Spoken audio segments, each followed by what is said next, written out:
Hello, everyone, and welcome back to Tales of Three, your favorite queer D&D podcast.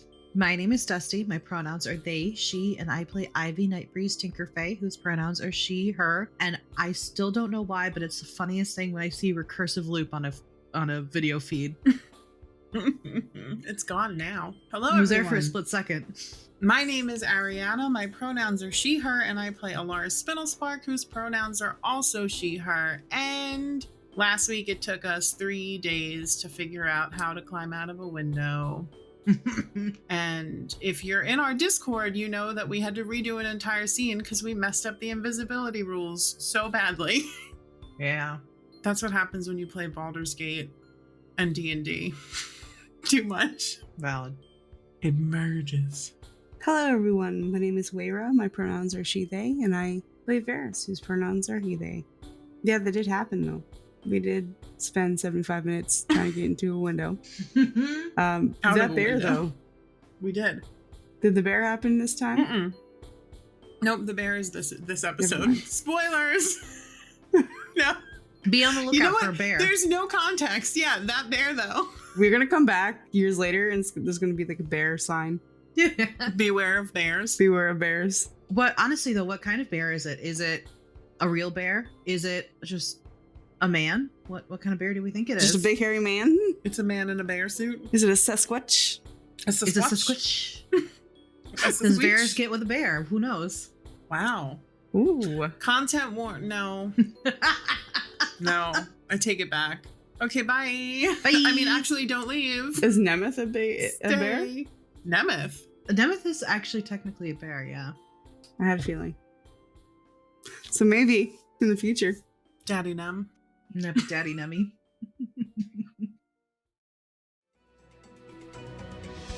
Welcome to the table, everyone! I'm Jonathan, narrator of Hathwits and Failed Crits, an actual play podcast where the real big bad evil is the player's absolutely cursed dice.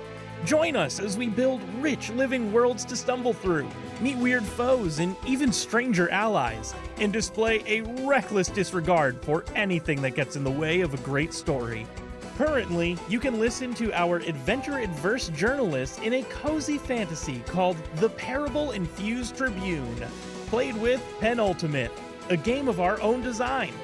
Then, dive into our back catalog to experience our award-nominated sci-fi epic about Destiny-confused space kids in Children of the Spine, played with Stars Without Number. You can find us by searching for Halfwits and Failed Crits on your favorite podcast app, or at halfwitpodcasts.com. A note regarding content warnings. This campaign is a dark fantasy that deals consistently with topics of body horror, complicated relationship dynamics, emotional distress, fantasy violence, gore, mechanized spiders, mental health and illness, profanity, and romantic and sexual relationships. A full list of episode-specific content warnings can always be found in the show notes of each episode. Last time, as our trio got ready for bed, Ivy teased Elara about her crush, and in an effort to distract everyone, Elara revealed she found out where Dorin lived. Once again, the three communicated silently about their plans, and in the heart of D&D, long deliberation ensued regarding how to climb out of a window. But don't worry, your trusty editor trimmed it down. You're welcome, dear listener. Anyway, Véres cast invisibility, Ivy turned into a bone spider, and Elara used her boots to climb down the walls of the tree/inn. They made their way to Dorin's and found his body mutilated in some sort of ritual circle.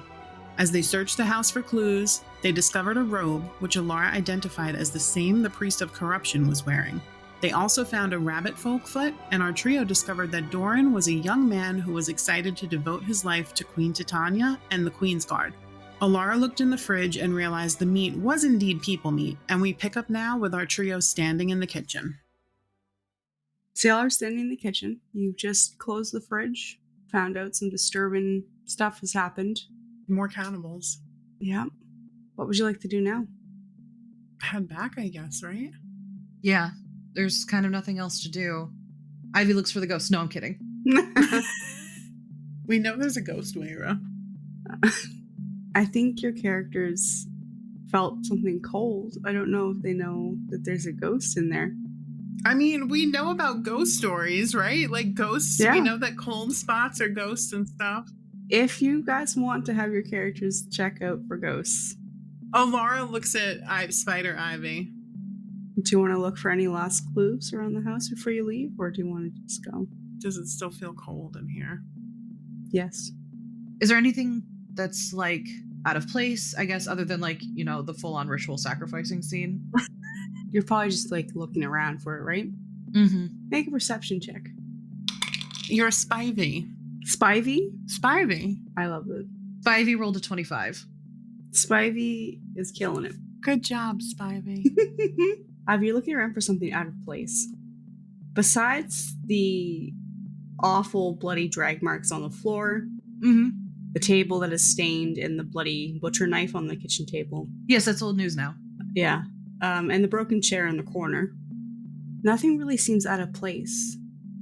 But as you're looking around, who's standing all around the fridge right now? Véres and Elara, right?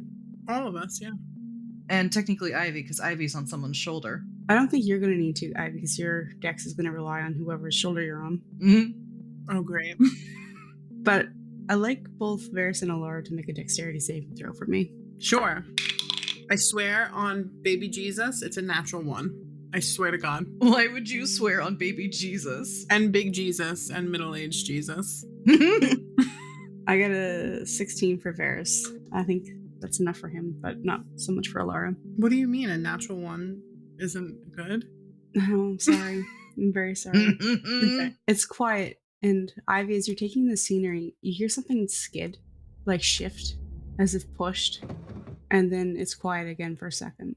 And then there's a loud shattering as Oh, God. Elara and Véres, you both see this like pot that was on top of the fridge just kind of fall, and it hits the ground and shatters. Oh, no. And you get covered in dirt. It's not harmful, but there's now like this kind of wilted, dried plant on the floor. She looks around. Spivey squeaks. You didn't know spiders could squeak, but this one does. What the hells was that? I'm not sure. I'm gonna have Véres make an investigation check. 8? I don't think so. No, he can't see anything that would have caused the pot to fall. I'm going to make an investigation check. Ooh, 15 is a 25. 25. 25? There we go. Hey. Give me this ghost. There is no obvious reason for that pot to have fallen off the fridge. You can actually see the dust on top of the fridge, where it was sitting. So it was sitting further back from the ledge. Okay. So Elara's like on her tippy toes, kind of looking at the Top of it. Yeah. It's weird. So we know about ghosts. Like we know that exist. ghosts are a thing. Oh yeah, that was like Arc 1 was a whole ghost thing. Yeah. There was a whole ghost thing for like a few episodes. So Elara's like, so she's up on her tippy toes and she looks, and then she kind of, comes back down onto her heels. And then she looks down at the potted plant and like, I want to investigate it. Like she doesn't say anything yet, but I think her thought process is, if this is Ghost Dorin, he's trying to give us a clue. There's something in this potted plant that's going to give us a clue. Even though we already know. Okay, make an investigation check. 15 again for a 25. Amazing. There's nothing in this plant. So now her hands are covered in dirt. Yeah. I think Dorin is with us in this house, and I think he's trying to give us a clue. If that's the case, you're going to have to do a little better than a potted plant, Dorin. Be nice to him. She stands up and like dusts her hands on her legs because she's wearing shorts. She like does it, and then she just like looks and shakes her head. As you say that, the other chair at the kitchen table skids far back and slams into the sink, like the countertop in the sink. She grabs Véres' forearm, like in like shock. Véres looks down at you. It's like, are you all right? Ghost Dorin. Yes, I see that. And he's kind of going to walk towards the chair. And on the window, it's a little fogged. From the temperature difference outside to in here. In here is freezing. Outside is mild and temperate. Oh, because of the ghost. On the window, you see, you need to leave. Start to write itself out. Is he a good ghost or a bad ghost? Are you a good witch or a bad witch? Vibe check on the ghost. Yeah, can Ivy vibe check the ghost? Yeah. Insight check. No. No. No. No, No. there's no insight. What'd you get? What'd you get, Ivy? A 4. Okay, cool. 5. A 5. Well, Spivey, I'm sorry, you can't tell if this ghost is friendly or mean. Why do we need to leave, Dorin? My home, bitch. You hear the door in the bedroom start to rattle. No. Wait. Whoa. Wait, the door to the bedroom starts to rattle. To the bedroom. Yeah. We're standing in the kitchen where there's only a front door. Is there a back door? You didn't see one in your investigation of the house. So do we think it's Dorin rattling the door, or you want to go check it out? Fuck. I don't know. She looks at Véres. She's never done this before. This is out of her element. Véres kind of looks around and he looks at the front door first, thinking, because he hears a door rattle, he immediately thinks someone's coming in. Mm-hmm. But it's not that door, so he looks at the bedroom door. He's gonna walk over, and the door opens as soon as he gets to it. It just fucking slams open. Okay. And where you left the rabbit foot, it just kind of throws itself at Véres' feet. Oh my god. And then you see the curtains around the window in the kitchen start to shake around the message, you need to leave. Okay, well, he really doesn't want us here, or he's trying to warn us, but either way, we should probably get out, right? I need everyone to make a perception check. Oh, yeah. 12. 25. 18, Véres. No one else hears but Ivy. Ivy, faintly, very faintly, you can hear the sounds of approaching footsteps on the gravel path outside. Uh-oh. This is great for the only one who can't talk right now. The glass in the window pane starts to rattle with the message, you need to leave, shaking. Ivy crawls on top of your head and just starts banging on your head. Véres comes back, shutting the door. He threw the foot at me, I don't know. Ivy continues to bang on your head, and then both of you watch as she leaves from Elara's head and quickly skitters out the door. Make a perception check, Ivy. Uh-oh. Dirty 20. Down the street, not too far, he's rapidly approaching the house. You see Tekoa coming up the street. Tekoa's coming to see Dorin, it seems. Tekoa's the doppelganger. It's his foot. It's very clear that we were in this house, right? Meaning it's clear that somebody was in this house. Right, okay. Yeah. I think Elara grabs Véres by the sleeve and is like, come on. He holds a hand up. We do need to go, but he's going to cast invisibility. Wait for the door to open and get out when the door opens. Jesus fucking Christ. Okay. I have an idea. Okay. This is so stupid. Ivy crawls up the side of the house and gets into a little corner and then casts Summon Beast and summons a bear to chase to go away. What if it's not really Tekoa and he's just coming to see his friend? Well, he's not coming around here tonight. Okay. I'm gonna have. Okay, Ivy, you summon the bear. Where do you summon the bear? I summon it between the houses so that he doesn't see it just appear, but he thinks that there's just a rabid bear. You watch this Harangun person freeze, look over at the bear, and he's just he looks panicked. Yeah, it's a fucking bear. Yeah, he's like, what the fuck? He takes off a bat to help, slowly backing away, and then turns and runs towards the nearest guard to get some backup. Because what the fuck? Yeah. But that gives them enough time to get out of the house. It does give us time. It does. Okay. I think that we're gonna hear the bear and the commotion. Because I don't think you can. I don't think that there's any hiding. The terror scream of Tekoa and the bear. Véres, did you just hear a bear? I'm going to hope that was Ivy. And I think we should take that as our key to leave. Okay. We're invisible, right? Yeah, so essentially Ivy's just gonna be able to see the door open, and then she's gonna have the bear just wander back into the forest. Oh my god. The door does open, and Véres will hold it for Elara to come out, shuts it, and locks it again. I'm gonna roll a sleight of hand for that. Right, locking it, even though we left the disaster. There's a broken plant. It was a ghost. I think 18 is good enough. The door clicks locked again. Yeah, so you successfully get out. Obviously, are you making we're gonna make a break further away from this house, Yeah. probably, yeah? Ivy, what are you doing? You can't see your friends. I'm just gonna Oh my god, that's right. meander my way back, I guess. Elara's doing owl. She's making owl noises. Whoo, whoo. Spivey, whoo, whoo. Make a performance check for me. Oh my god. 11 plus 1, maybe? Let's see. Performance. Yeah, 12. Nice. It's a decent owl sound. Okay. To the untrained ear, it sounds like an owl. But I'm also running, so like she can't really. Yeah. So are we just solo navigating back to the. Yeah, I assume that you guys are all making your way back to the house. Okay, to the inn, yeah. To the inn, yeah.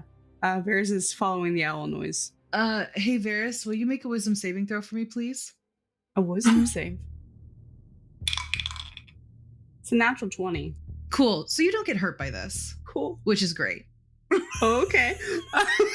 Which is great. Cool. But suddenly, it's like you stepped into a field of oleander, and you get maybe 5 seconds before a voice that you know just fucking blasts your brain. This is the loudest that this voice has ever been. It is almost like he's screaming in your ear. Carowin, when I tell you to come home, you come home. I've spent too long looking for you. This ends now. And you can tell from the way your body feels right now that you should be taking damage. There is so much concentrated magic that has been blasted into your being. Roll me a concentration check. Concentration check. I have advantage on them, so. It was a 16 on the die. So you are able to hold your concentration on this invisibility spell. I do think that you drop to your knees. It's almost like this magic has kicked out the back of your legs. You smell the oleander. It like suffocates you for a minute. And then all of a sudden it's gone. He's gonna wait. He's gonna stay on his knees on the ground for a second just to catch his breath. Mm-hmm. I literally think he's on his hands and knees right now. Yeah. And he's really thankful that he's invisible. Do we hear? I don't know, right? Because I'm just running, right? Yeah. Can I make a perception check maybe or no? Yeah, make a perception check. 10. You don't hear anything. Okay, so I think I keep running and I keep making stupid owl calls. I don't see anybody, I guess, with a 10 either, right? That would be like alarming. You don't see anybody, no. Can I roll something to see if I accidentally run into Véres? You know what? Make a D100 roll. Okay. I like a D100. Yeah. Every now and again, you know? You guys are going in random directions towards the inn. Yeah. Let's see. Fair. 84. Yeah, I do think that as you're scuttling along, Ivy, maybe you're sticking to the rooftops, I'm not sure. I think that you catch like a poof of dirt out of your peripheral from your special eyes. All 8 of them? Or however many spiders have? Yep. Oof, gross. But yeah, you see somebody, the sign of somebody who hit the ground. Something hit the ground there. She immediately thinks Elara fell. Yeah. I think she launches herself off the rooftop and Fuck yeah, she does. sails down to where the poof is. Aww. Now you decide if she lands on Véres or in front of Véres. I think she lands near him. Like, probably to the side, kind of in front. And then she just sort of inches forward with her little front leggies out. I think she can hear breathing. She's very gently moving forward with her little front leggies out. And your front leggies tap into an arm. She taps on it. She has no idea who the fuck this is. She's just hoping it's one of her friends. True, could be anyone. But luckily, it is somebody you know. I think you just hear like a little laughter. It's just hello, Ivy. She waves her little leggies in the air and then crawls on top of him. Aww. Takes a deep breath and he stands up. Let's make our way. She taps his head. He heads towards the inn. Elara's just waiting outside the window, breathing heavily. Yeah. Ivy! When you're like, before you're about to like turn a corner, you just hear like, whoo, whoo, who?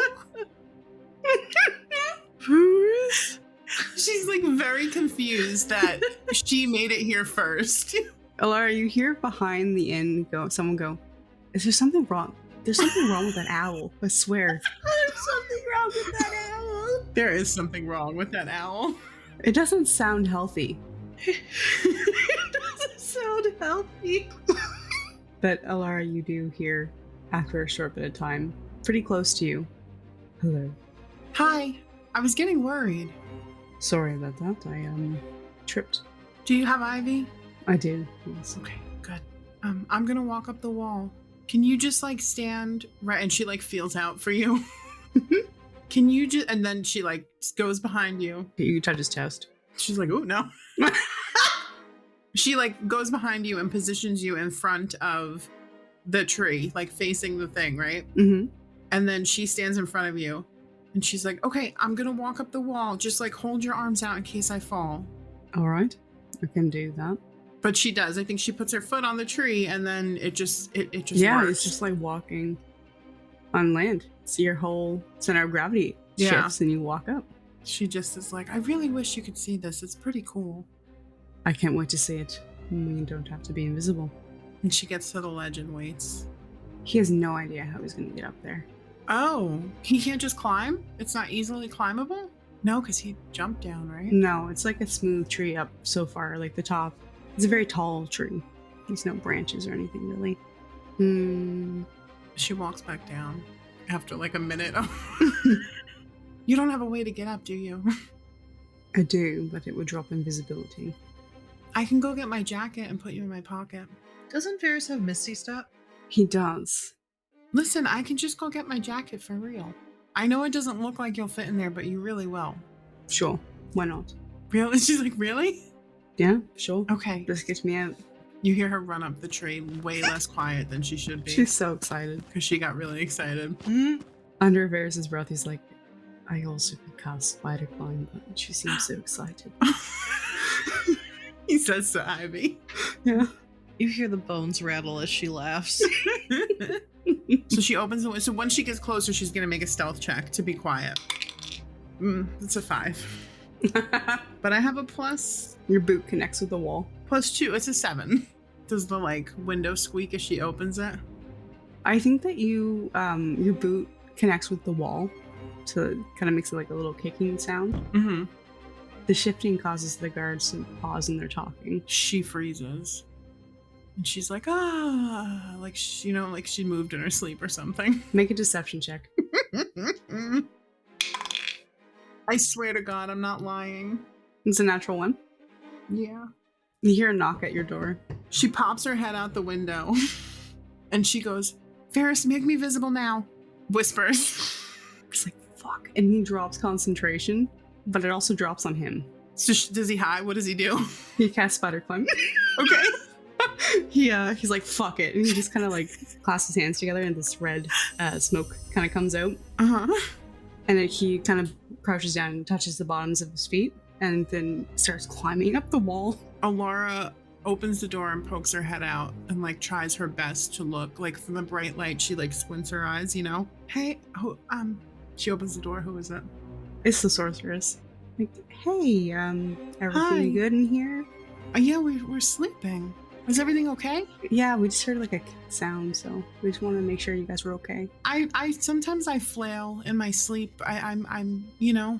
Right. And like the the mattress is on the floor, and I just like whacked my hand out, and it hit the wood. She like glances around the room. No, she doesn't. The door is closed. I'm peeking my head out. Oh. Yeah, she does not glance around the room. It's like, okay. They're really sleeping, so I don't want to wake them up, you know. All right, Small. Make a deception check, Elara. 7. Yeah, you beat her. Nice. That's Like- wild. She nods. Like, right. Well, I'm sorry to disturb you. That's okay. Do you get to do you just have to stay up all night? Like you don't get to sleep? Oh yeah, we do it in shifts. So we'll go to sleep in the day, and someone else will take over. Well, happy watching. It's all clear in here, and she salutes. Sweet dreams, Elara. Thank you. No, she takes her head. I don't. She waves her hand. Okay. Don't worry about it. She goes inside. Is Véres there yet? Yeah, he's sitting in the window, She like closes the door and puts her hands like behind her back and like leans on the door. That was a close one. That was very close.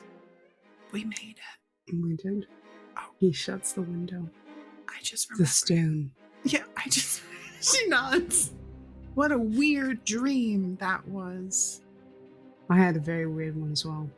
Strange. I had a dream that I was running and I tripped. Oh. Like, what? I haven't tripped since I was like 12. I haven't tripped since I was like 12. Ivy jumps from Véres' head onto the bed, and you see the gold mist surround her, and Ivy is left. And she just looks at the two of them. Elara waves. Véres also waves and drops the spider climb. Pia's snoring away. Nice. She picks up the Titania rock and just puts it in her jacket pocket. She's like, I'm sorry. I can't. We have to talk about what happened. Titania's gonna have to deal with it for a second. I think she sits down on Ivy's bed. The room gets a little cold. Just a little. Not like super cold. But you feel like a draft was let in or something. Is the window still open? No, it's closed. Do you feel that? I do, yeah. It's a little cold in here now. Could be because we opened the window a moment ago. Okay, so what is like the proper ghost roll finding? Could be perception, insight, or arcana. Arcana. That's good. 18. 18? Okay. It's a little too cold to be a breeze. And it's not like natural. There was no gust of air that you felt before the chill. It just, the chill suddenly came on. She looks around and goes, Dorin? The picture on one of the pictures on the bedside table, it's just like a stock picture, just gently falls over. She nods. Well, turns out I'm not afraid of ghosts. I learned that about myself today. Well, that's good. I'm so happy for you. I'm a little nervous about ghosts, I'm not going to lie. Okay. Dorin, if you're a friendly ghost, make the picture move again. If you're not a friendly ghost, do something really menacing. The picture sets itself back up. It like floats in the air? It just like lifts up and sets down back again. She nods. Are you guys okay? That was a lot. That was a lot. Véres looks pale. And there's like dirt on his clothes. Yeah, it was a lot. I'm sorry, Dorin. It's you died pretty horrifically. Ivy takes out a book and sets it down with a pen and motions to it, and she's like, if you want to respond, Dorin. The bed sinks down a bit beside you, where a handprint shows up. He like taps twice as if like asking.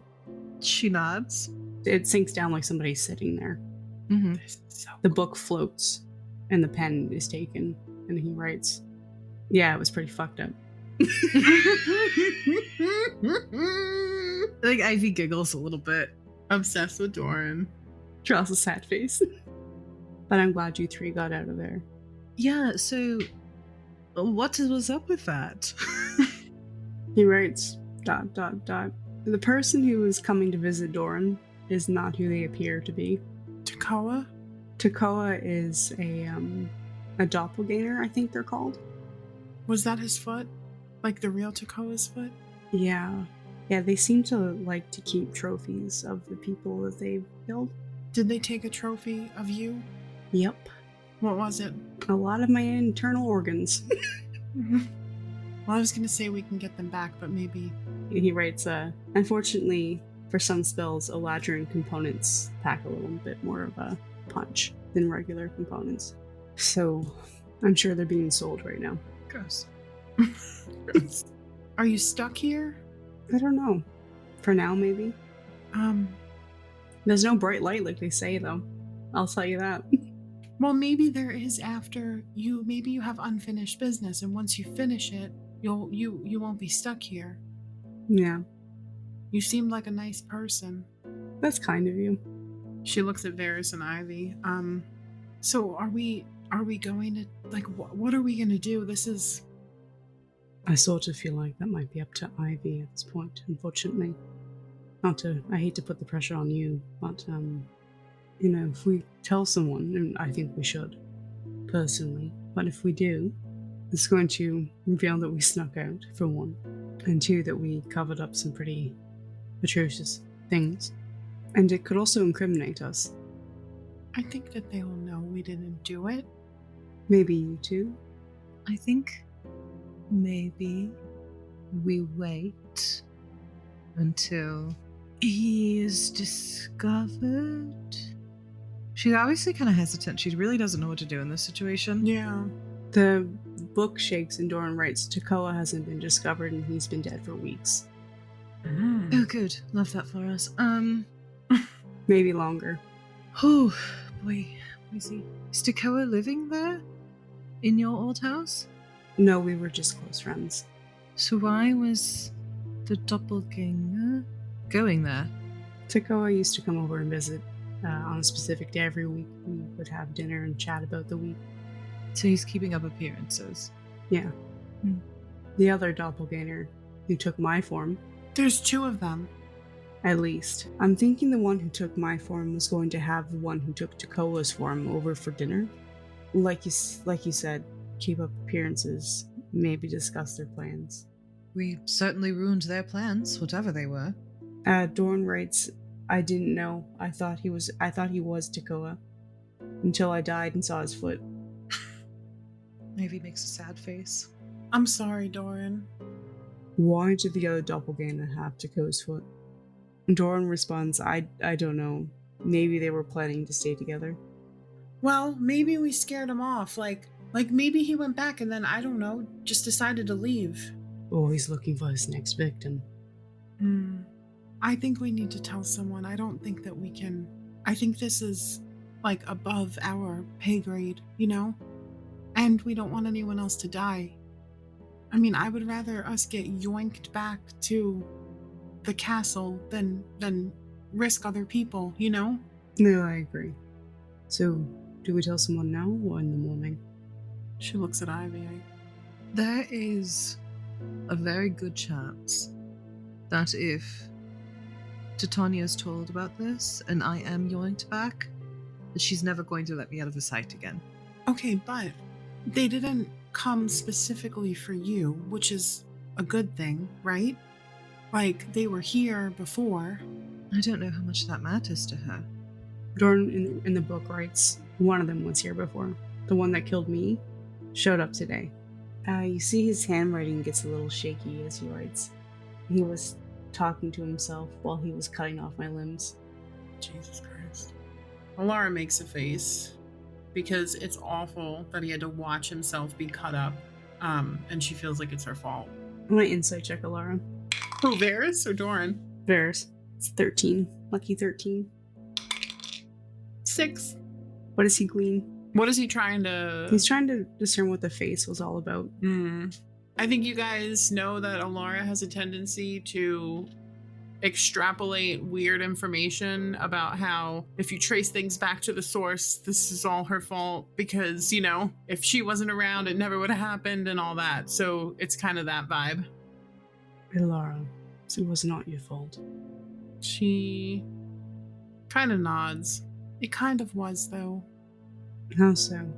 Why do you think that? Because he saw me in the portal. He could have saw us anyway. Maybe he was on his way, regardless. I'm sorry, Dorin. Regardless. Dorin writes, all good. These things happen. If we don't say anything, Titania's gonna find out anyway when somebody else finds out, right? Whenever that will be, yes. And more people could be dead. True. But I also don't want Ivy to never be able to leave the castle again. Do you think we can figure out the dam situation tomorrow really quickly before anybody finds out?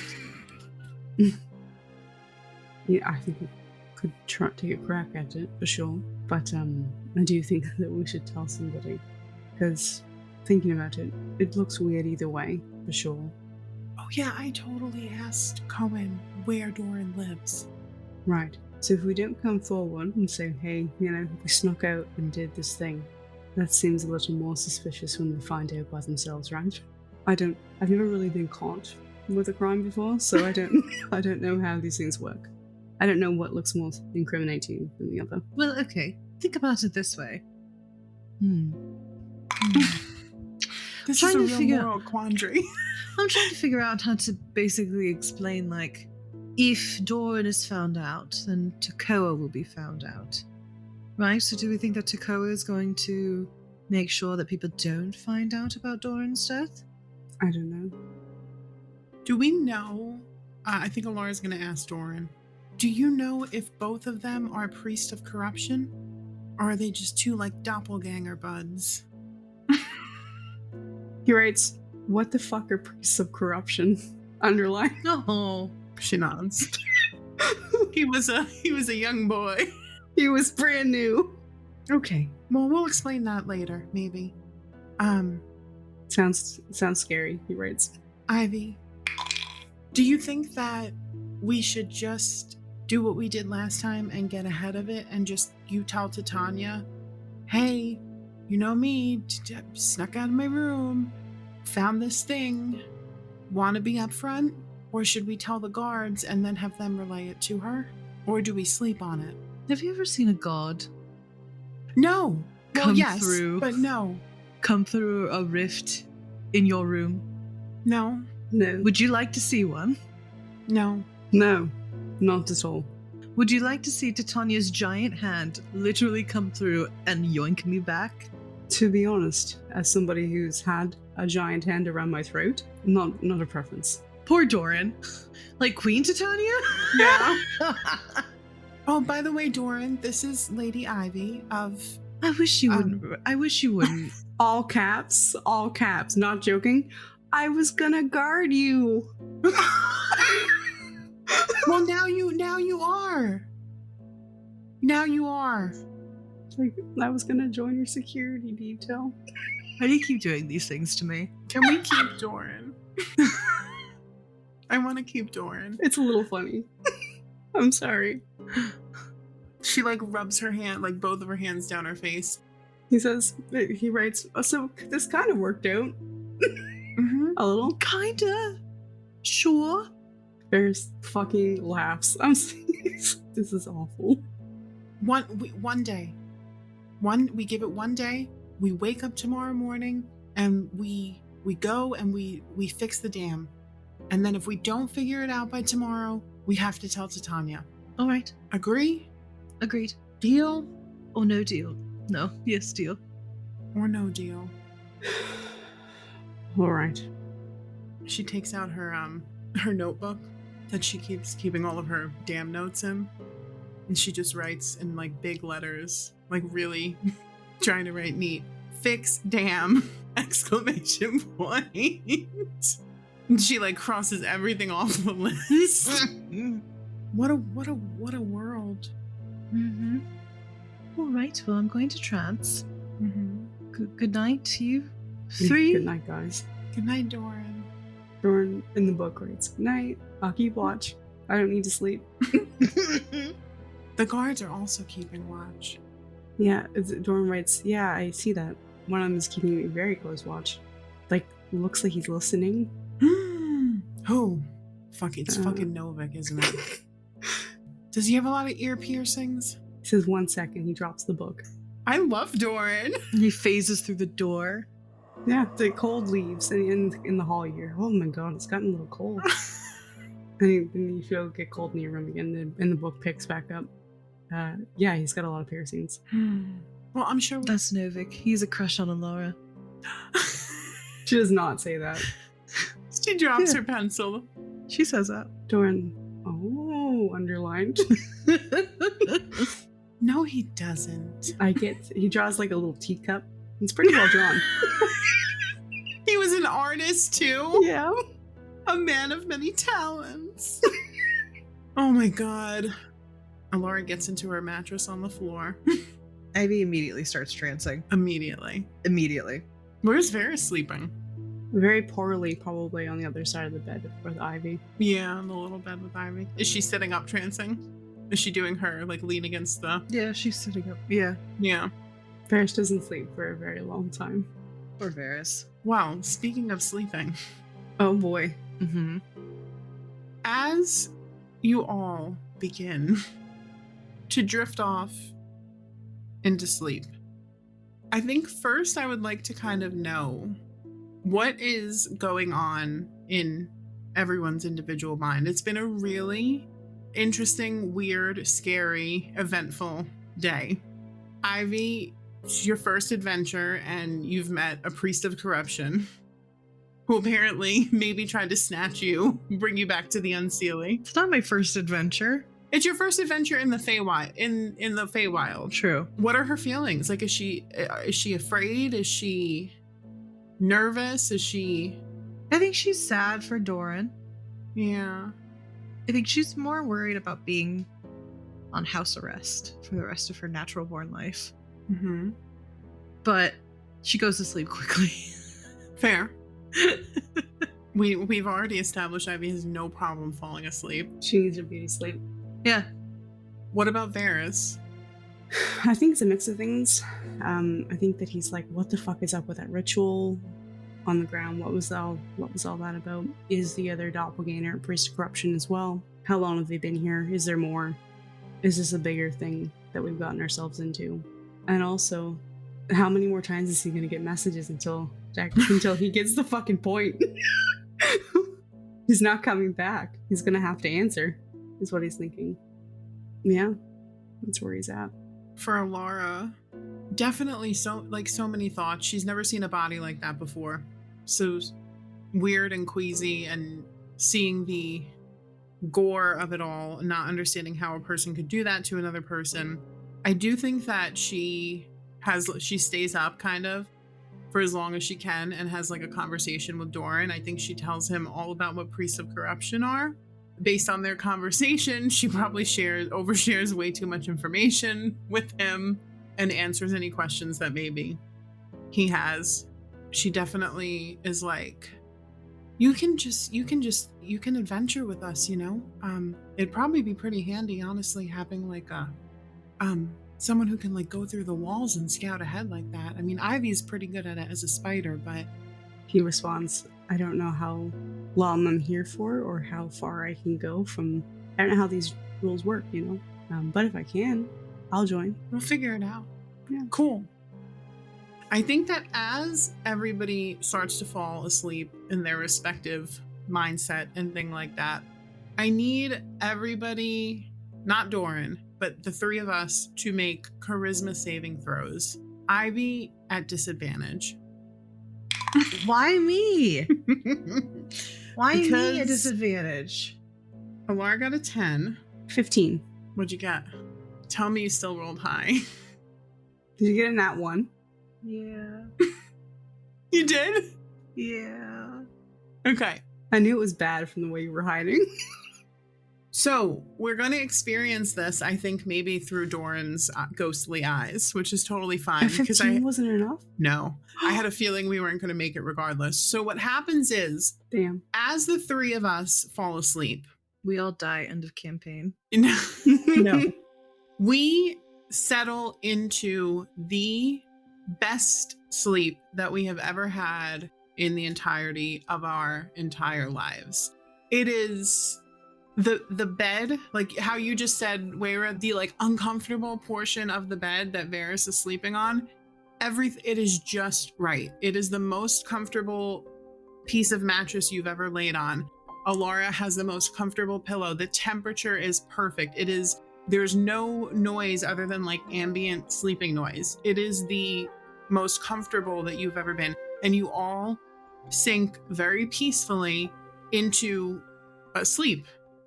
What any townsperson in Oladell who made their charisma saving throw will not only wake up from the sleep, but also get to experience is, and what Dorin will be able to kind of witness is suddenly Dorin will hear like a fluttering of a mass of beating wings.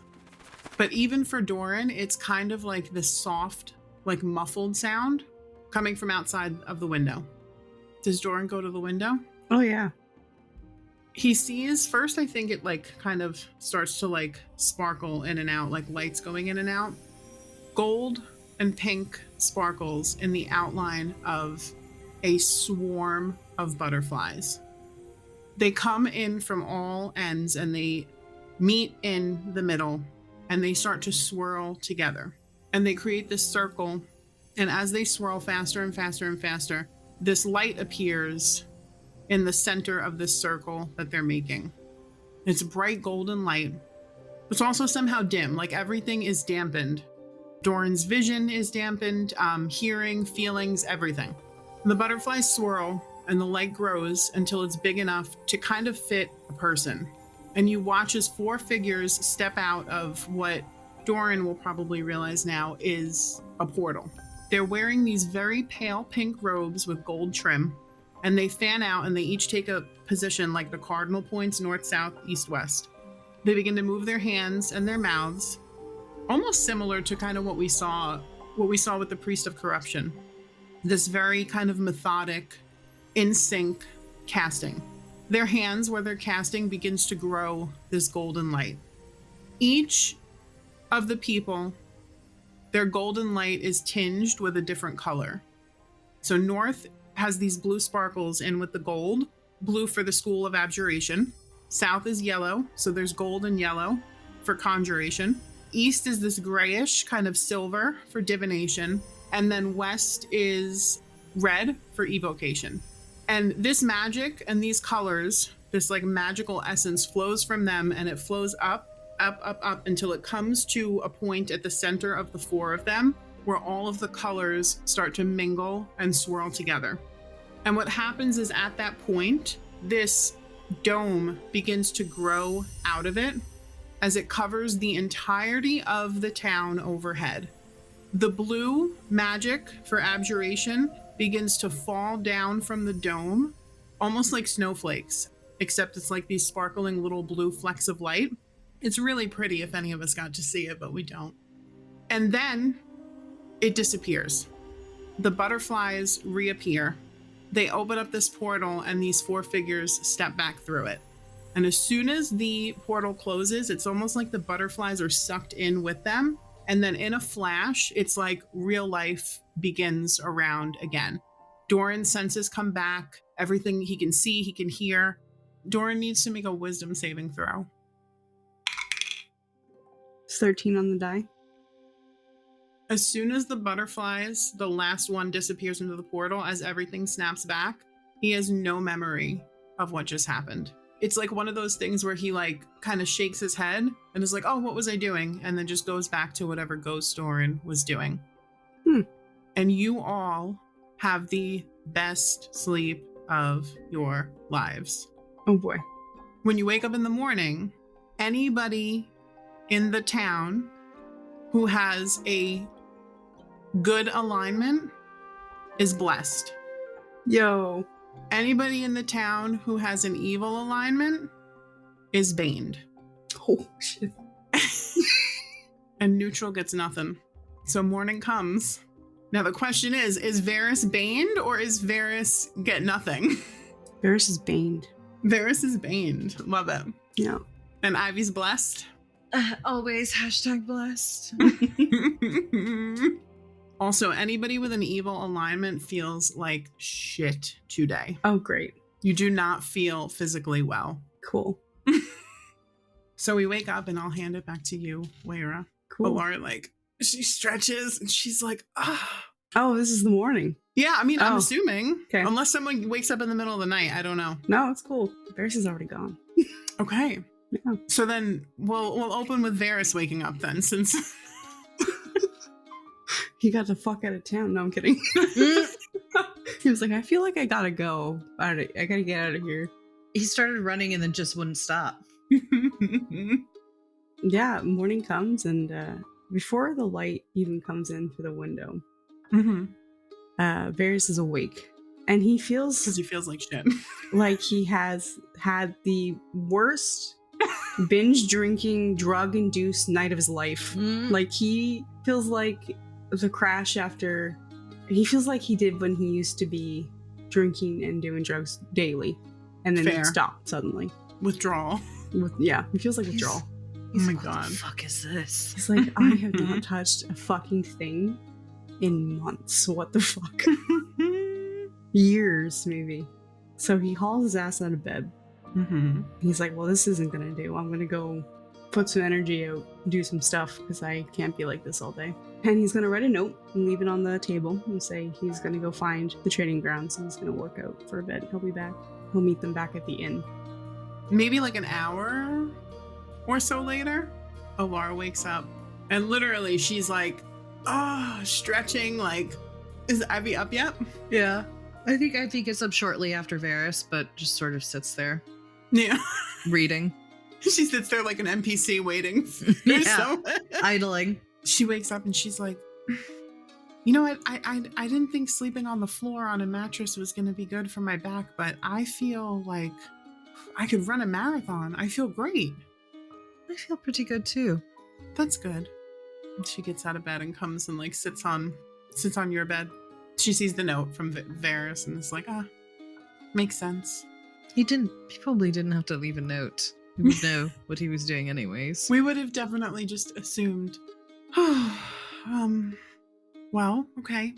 So the plan is today we're not saying anything and we're just going to fix the dam and get out of Dodge. We're going to fix the damn thing, yes. Okay. Are you really okay? I'm okay. You're like always okay. She shrugs. And I feel like I'm never okay. She shrugs again. And I just thought yesterday with the priest guy and then Dorin. She nods. It's a lot. It is a lot. You're not worried that something bad's gonna happen because you're just out, like not being protected or like having the safety of the queen? She looks at the door where you all know that there's at least 4 to 6 guards. I'm okay. Bia, by the way, is at the window, currently chittering at some birds that are on the ledge. Aw. Via's getting some spectral pads. Good. How cute. You can tell every time because her head dips a little bit. And it goes back up and then dips a little bit and comes back up. Maybe Bia can see him. I don't know. Oh, that would be so cool. That would be fun if Bia could see it. Pets can see them.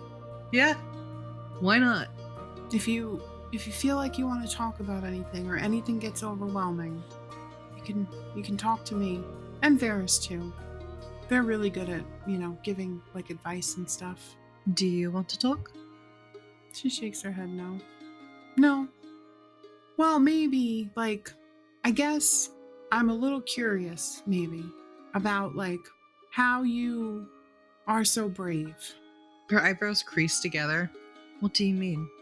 Well, you're just not affected, by, like, all the bad, insane things that are happening to us all the time.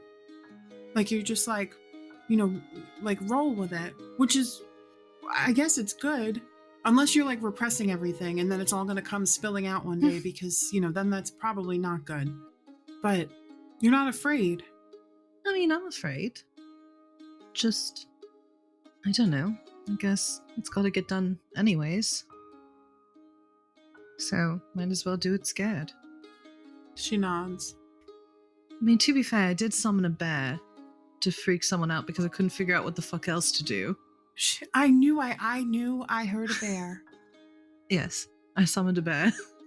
I thought I was losing my mind between, the sacrifice, the sacrifice, the stuff going on in Dorin's house. No offense, Dorin. And then, you just ran away and then there was a bear. Because we had to leave because Dakota was coming. So, bear. So I guess Takoa's not going to figure out a place to relocate the creature. She nods. Okay. Well, I'm going to go practice some training stuff. Keep up on my, keep in tip-top adventuring condition. You going to work out?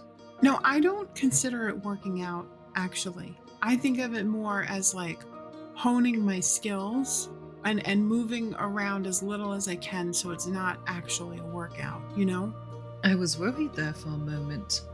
No, I'm not betraying you, don't worry. Know that you are a doppelganger. How would you find out?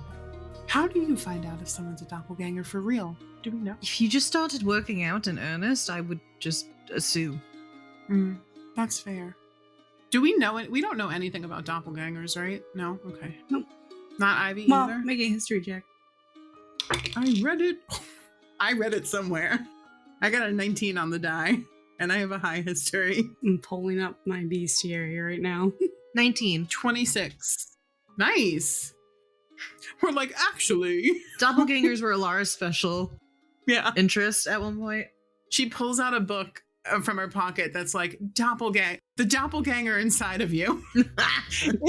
It's a romantasy. Incredible. She pulls it out. Ivy And she's eyes like, it.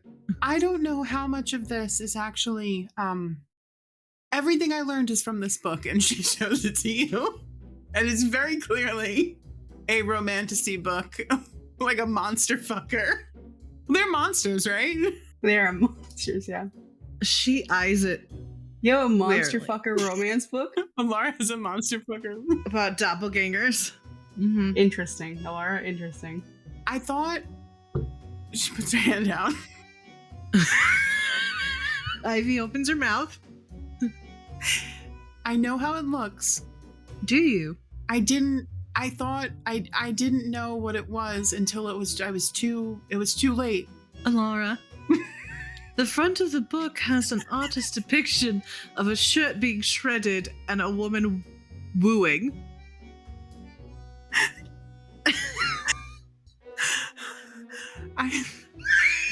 The book, in all caps for most of the page, says LOL with several exclamation points.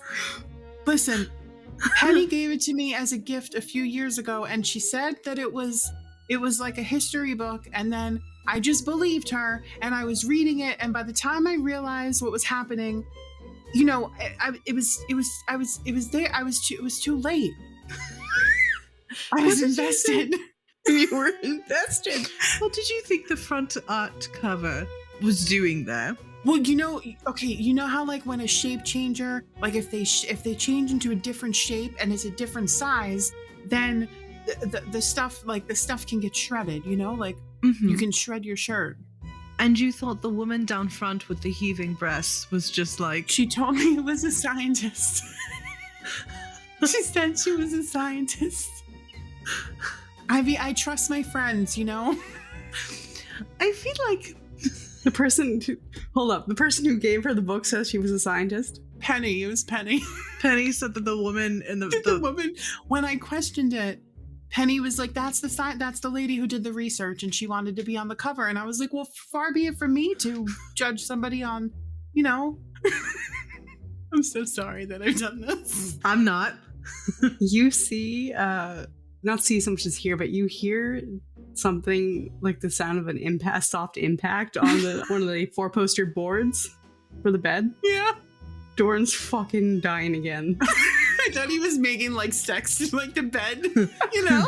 He's laughing so hard. He's doubled over and he's smacking the post. Oh, So anyway, what do I learn from my 26 for your 26 and 19. Okay. monster fucker book? Ivy learns from her 19 that Elara gets down with some monster fucker books. Funny as hell. I'm Okay. obsessed. Both you, Elara, and you, Ivy, I think you know that doppelgangers are typically devious shapeshifters that take on the appearances of humanoids, throwing off pursuits or luring victims to their doom with misdirection and disguise. They are known to single out targets, watch them for a long period of time from a distance, learn everything they can about them, and then lure them off on their own to kill them, take over their form, eat them typically. Oh boy. And when they do, they also they have this ability that lets them read their thoughts and learn a bit about their surface level habits and histories. Oh, so they absorb their. Ugh. Not necessarily through the eating, but more so through the as they're watching them, they'll read the surface level thoughts of the creature they're stalking, so that they can learn more about them to take over from who they are. You also know they're typically ambushers, which explains the luring thing. And you know that it's theorized that some, a variant of changeling is thought to have come from them. Okay. Doppelgangers typically, to reproduce, they disguise themselves as a person and to like mate with another person, and typically leave their young with someone else to raise. They're not really keen on raising their own kids. Okay. Wow. So Elara tells Ivy that she learned all that from this book. There was actually a lot of history, like a lot of facts in it, you know? Mm-hmm. So it wound up being a good, good thing to know. Dorin writes, I'm sure that shape changing came in real handy. She's like, I don't know what you're talking about. Ivy nods. Could have anything you want, underlined. I genuinely forgot why I rolled. Like what we were talking about before, why we rolled to see what we know about doppelgangers, but Ivy was like, oh, you're a doppelganger because you want to work out. And then you were like, oh, how would I even know if I was a doppelganger? From what you can gather, you don't think that it's necessarily easy to spot one. Okay. But it's not impossible. Well, she takes the book back and puts it in her pocket. I'm not a doppelganger, but I am going to go train. Oh, and she takes the rock out of her pocket that we left in there all night, definitely. Dorin writes in the book, you should talk to Anika, the tiefling sorceress in town, and I think you'd have a lot in common. I'm thinking about how to respond to that. Why does she like to learn about doppelgangers too? She likes to read monster fucker books. Laura just takes her jacket. She gets dressed and she leaves. You think you hear like like a faint sound of gasping laughter. And that, my friends, is the session. Fantastic. Ivy has a partner in rousing now. Yeah. Thanks so much for listening. We are grateful for the love and support. If you're enjoying the show, please consider leaving us a 5-star review and tell your friends about us too. A like, subscribe, or share goes a long way for small creators like us. If you want more Tales of 3, head over to our Patreon, where we have a ton of free bloopers and episode extras, as well as some paid tiers with even more perks. Speaking of, we want to give a huge shout out to our Green Fiend Patreon supporters, Michael, Jen Bear, and Sage Luna.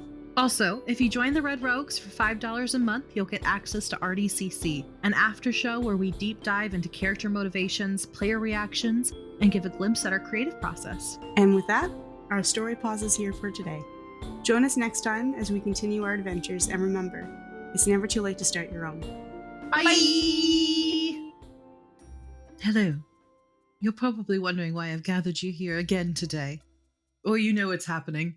You should, because it's happening so often and we love it so much. I'm starting to get used to it, to be honest. See?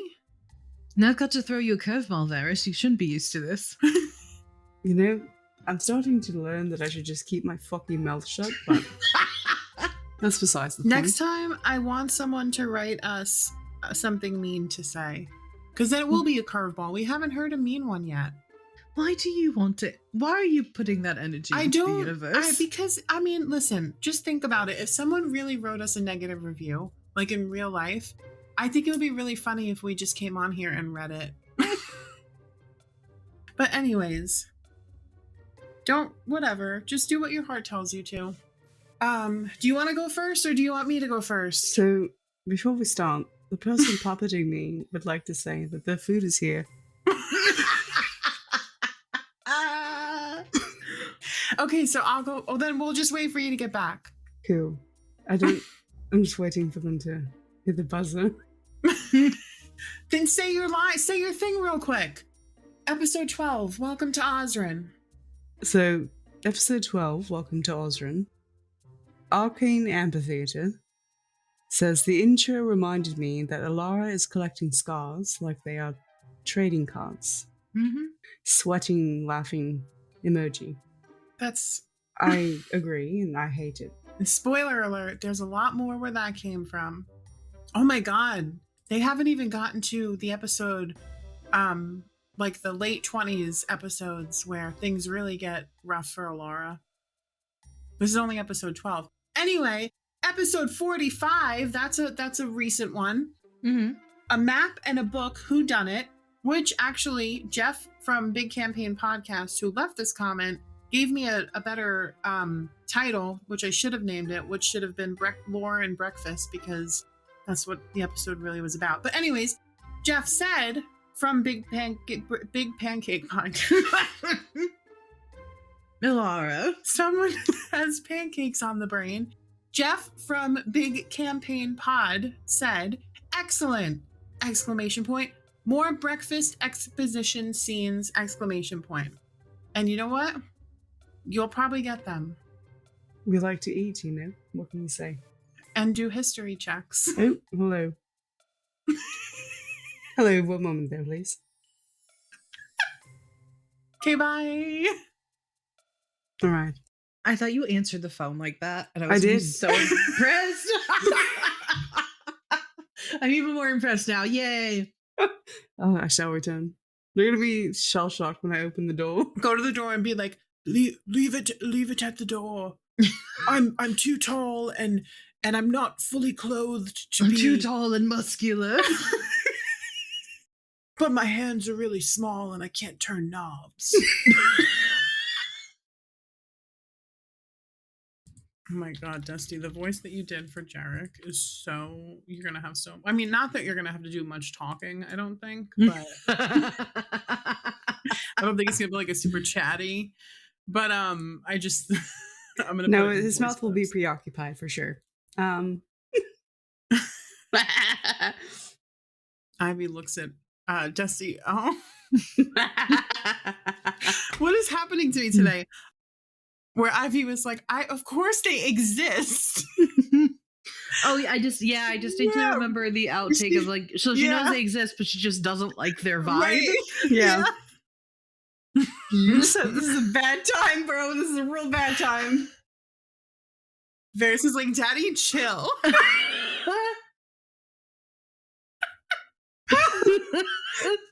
Just because I don't answer you fucking the first 3 times you call doesn't mean you need to spam call me. Fuck. Did you? If you need the voice clip, it's in the. Voice I've already listened to it. I'm just trying to get through this now. Sorry, yeah. Daddy, stop. Daddy bit through me, actually. Yeah. So it's like you step into a field of oleander. Give me a moment. Mm-hmm. Take your time. He mad. Oh boy.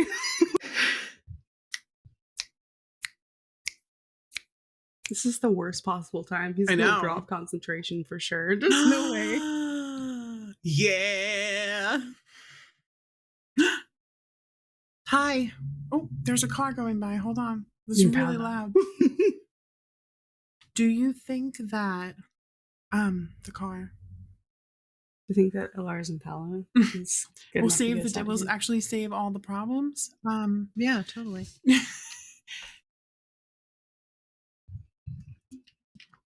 Can we cast True Resurrection and bring this man back? Like, Ivy's new mission is to learn how to do True Resurrection to bring Dorin back. Just Dorin, nobody else. Yep.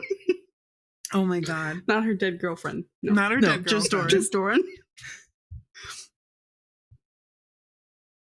But wait, when I was editing, it became really clear to me that Dorin's ghost is there. So, like, if that's supposed to be a thing, we can do that.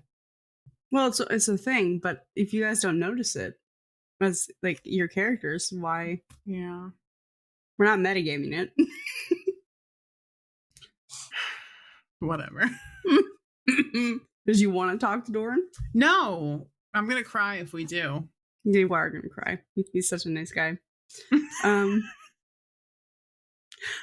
don't know if you know this, Dusty, but Ari is really upset about Dorin dying. I know.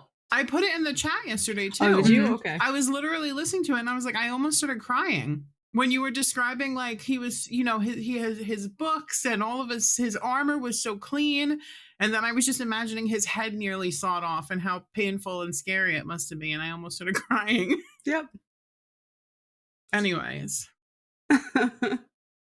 He was just a young guy, excited for his life. Now he's a ghost. Yeah. Now he's chilling. Like a villain. Mm-hmm. He might become one if something doesn't happen.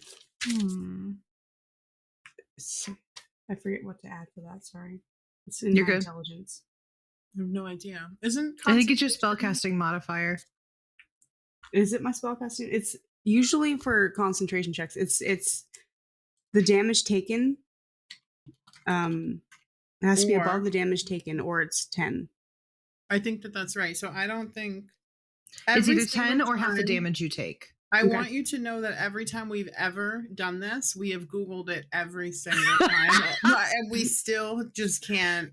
I can't Yeah. remember. We don't do it enough. I'm sorry. Yeah, we don't. It's so funny to me.